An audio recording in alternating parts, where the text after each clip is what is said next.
Hi mga Sagittarius. Babasahan ko kayo ng reading ngayon. Ito po ay sa May 12 hanggang May 18. 1 week reading mga Sagittarius. Paalaala lang po na kung hindi po kayo ang tinutukoy ng aking reading, maaaring ibang tao po nakapareho nyo na zodiac sign ang tinutukoy ng aking reading mga Sagittarius. So simulan na po natin.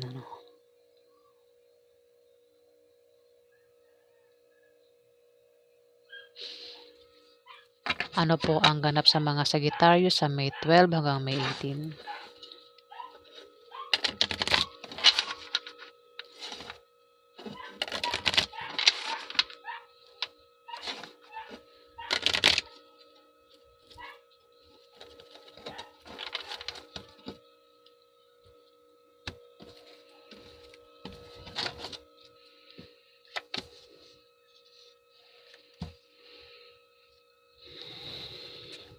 Sagittarius, maaari mag-apply ka ng trabaho sa May 12 to May 18.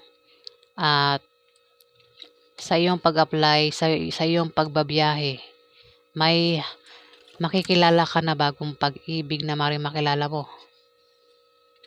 At maaaring maging karelasyon mo yan at maging third party.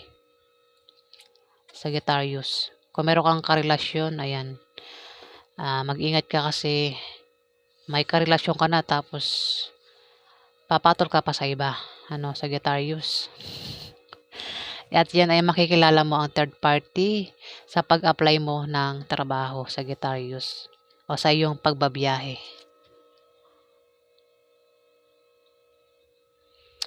At may darating sa'yo na mga opposition at obstacle, pero yan ay panandalian lang.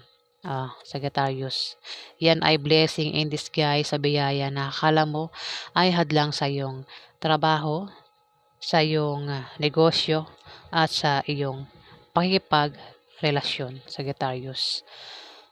Maging sensitive ka dahil yan ay biyaya at hindi tunay na mga hadlang, Sagittarius. Maaaring ma-stress ka rin, ma-depress ka at maging negative ang pananaw mo sa buhay. O kung hindi ka yan, may kilala ka ang maaaring ma-depress at maging negative ang pananaw sa buhay sa isang linggo na yan, Sagittarius. Maaari din naman, Sagittarius, na kung meron kang third party, maaaring ang third party ang mag-apply sa May 12 to May 18, Sagittarius. Mag-apply ng trabaho. O baka naman may trabaho ka at gusto mo mag-resign dahil mag-apply ka sa ibang kumpanya. Ayan. Mag-resign ka pero i-sure mo muna na ikaw ay matatanggap sa applyan mong trabaho, Sagittarius, bago ka mag-resign para hindi ka magsisi sa huli. Dito, ikaw ay mahihirapang pumili kung sino sa dalawang karelasyon mo o dalawang minamahal mo ang pipiliin mo, Sagittarius. Maring meron ka ng asawa, meron ka pang isa pa. Ayan, meron kang asawa. Ayan Sagittarius, may asawa ka. At kung may asawa ka, maring gumanda ang pagsasama nyo ng asawa mo sa linggong yan. Ayan, nangating lalamunan ko. Maaari din na kung may asawa ka, baka asawa mo ang mahirapang pumili kung sino sa dalawang karelasyon niya ang pipiliin niya sa linggong niyan, Sagittarius.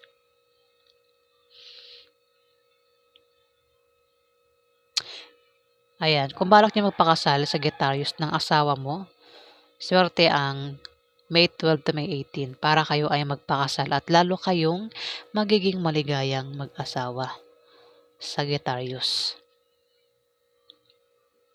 Pwede rin na ng meaning nito ay favorable long-term preposition or second chance, particularly in economical sense, Sagittarius.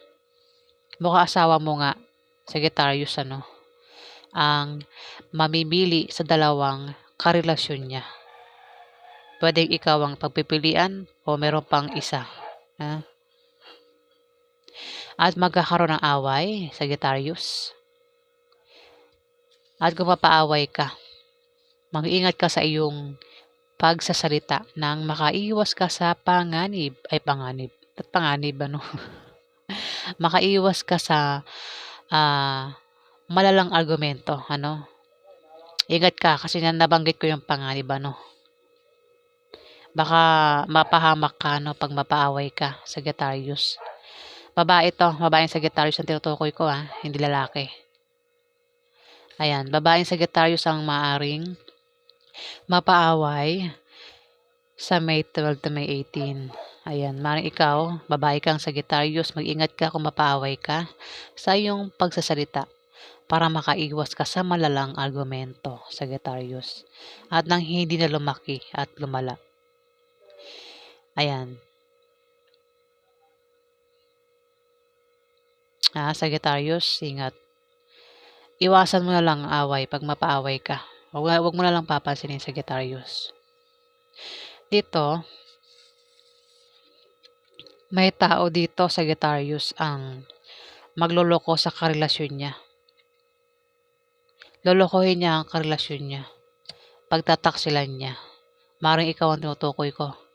Sagittarius, ikaw, lolokohin mo yung karelasyon mo? Pagtataksilan mo?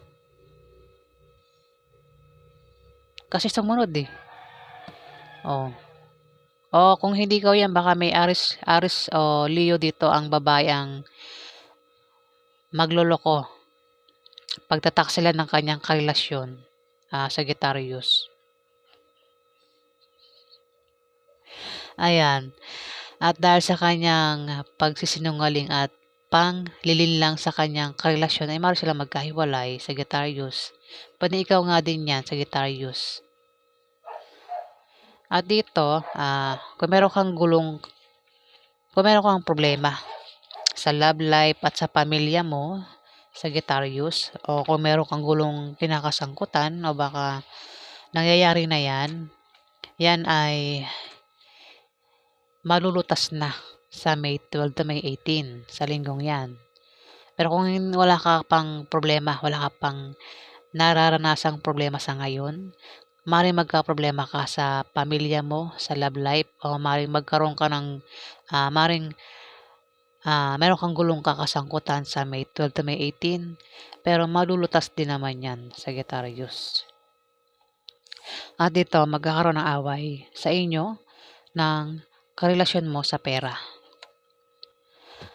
At maaaring ang pag-awayan nyo ay gastusin araw-araw o gastusin sa mga anak, Sagittarius, kung may anak ka. Ayan, sa mga pag-aaral ng mga anak, Sagittarius. Ayan. So, yan po ang ganap sa inyo, mga Sagittarius. Alamin pa natin. Ano pa ang ganap sa mga Sagittarius sa May 12 to May 18?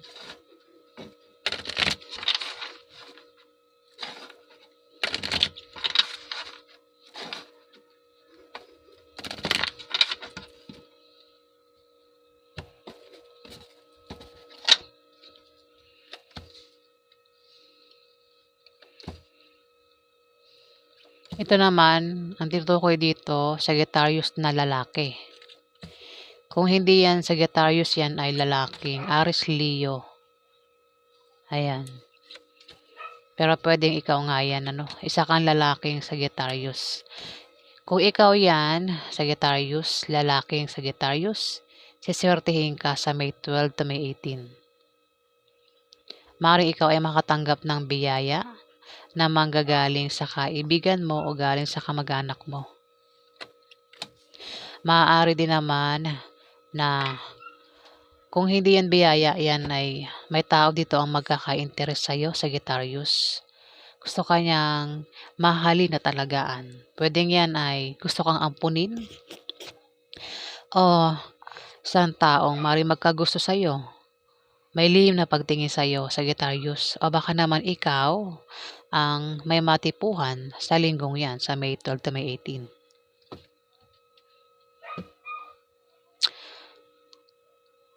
Sagittarius, pwedeng yan ay ligawan mo o kung yan ay lalaki ka kasi, pwedeng ligawan mo, Sagittarius. Ayan.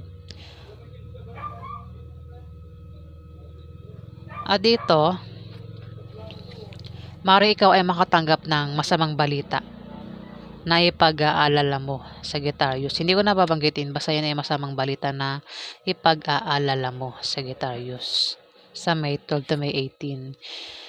At maaaring patungkol yan sa asawa mo, Sagittarius. Three of Clubs, asawa ito.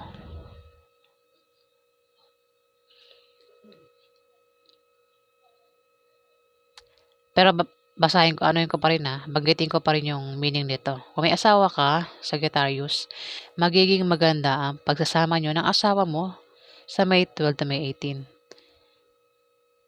Pwede rin naman, ang meaning nito ay favorable long-term preposition or second chance, Sagittarius. Ayan, particularly in economical sense, Sagittarius. Dito, mag-ingat ka, Sagittarius, sa misfortune. Maaari kang malasin sa May 12 to May 18. O mag-ingat ka sa aksidente na pwedeng mangyari sa iyo, Sagittarius. Kung ikaw naman, Sagittarius, ay may negosyo at balak mong baguhin ang takbo ng negosyo mo, hindi magiging maganda ang resulta niyan, Sagittarius. Kaya huwag mo nang baguhin, Sagittarius. Dito, Sagittarius, magkakaproblema ka. Pangkalahatang problema ito sa May 12 to May 18. Problema ito sa bahay mo at sa pamilya mo. Problema rin sa kaperahan, bilihin, gastusin araw-araw, utang na hindi mabayaran, Sagittarius, at maapektuhan ka. At maaaring bumaba ang iyong moral. Ayan, bababa ang iyong moral, Sagittarius, dahil sa problema na yan. Pero kung magka-problema ka man, ayan dito, may paglago naman sa kaperahan mo. Ayan, Sagittarius. Kung magka-problema ka naman, ayan, kasi problema ito pangkalahatang problema ito. Dito, ayan, may paglago na sa pera mo, kaperahan mo. Kung meron kang negosyo, yan negosyo mo ay biglang lalago sa May 12 to May 18, Sagittarius. Kung ikaw naman ay may trabaho, maaari kang ma-promote o dagdagan niya ang sahod mo. Maaari din na manalo ka sa loto o ano pang games ang sasalihan mo, Sagittarius. Maaari din na ikaw ay pamanahan ng kamag-anak mo sa May 12 to May 18, Sagittarius.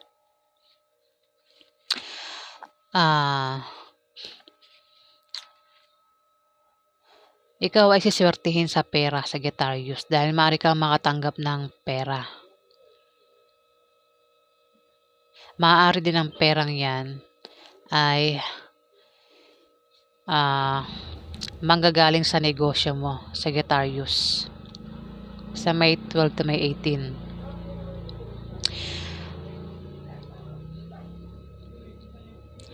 Maaari din na ikaw ay bumiyahe, mag-travel, at may makikilala ka na mga bagong kaibigan na magugustuhan mo, mga lalaki magugustuhan mo, Sagittarius. Mag-ingat ka lang kasi may misfortune dito, Sagittarius.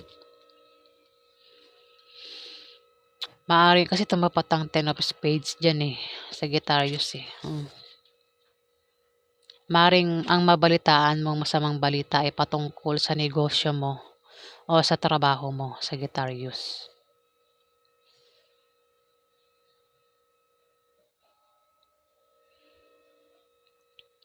O kaya naman ay sa pagbiyahe mo, Sagittarius, mabalitaan mo yan. Dito, Ace of Hearts. Kung ikaw ay magka-problema sa love life at sa pamilya mo o kung meron kang gulong kinakasangkutan sa May 12 to May 18, Sagittarius, malulutas din naman yan, Sagittarius. O kung nangyayari na yan sa ngayon, yan ay malulutas sa May 12 to May 18, Sagittarius. Ayan. Kung nagkakaproblema ka sa love life at sa pamilya mo. Alamin pa natin, ano ang outcome? Ano po ang outcome sa mga Sagittarius sa May 12 to May 18?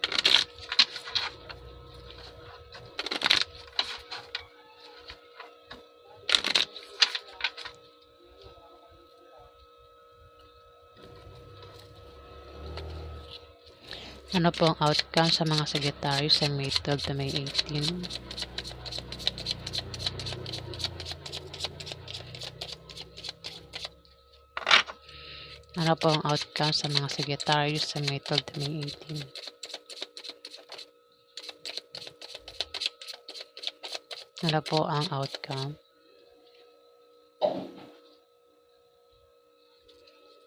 Ano po ang outcome sa mga Sagittarius sa May 12 to May 18?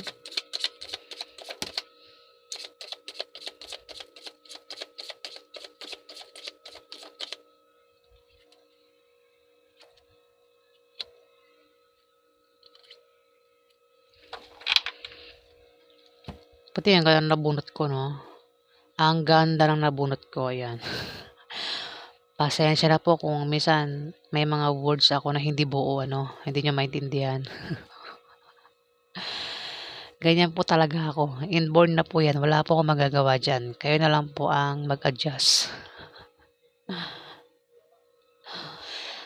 Sagittarius, kung magka-problema ka sa trabaho mo o sa negosyo mo, wag kang mag-alala kasi may mga tao magtatanggol sa'yo at tutulong sa'yo kapag ikaw ay nagka-problema, Sagittarius.